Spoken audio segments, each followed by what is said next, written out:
Using the 1-minute transformation for control. Split the hair into 3 sections. Creating a Dutch braid, the hair will sit on top of the head, so you will cross the center strand always over the sides. Add hair on the sides by picking up additional hair from the perimeter and drawing the braid back to the center. It's important to stand where you want the braid to live on the head. As you can see, we're just going to repeat the process, adding hair on the side and crossing the center strand over the outside.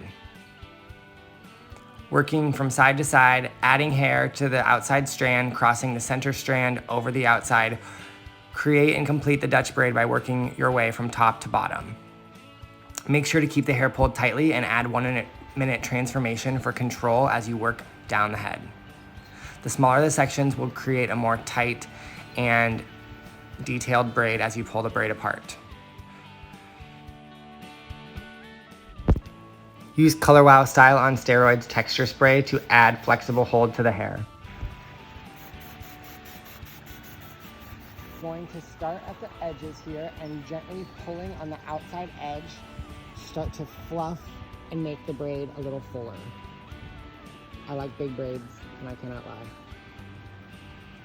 If you're someone like me who also likes big braids, you can use this technique to make your braid look bigger, whether you have long hair or short hair. Obviously, if you have short hair, the braid's not going to be very long, but you can definitely use this technique to make your braid look a little softer and a little fluffier.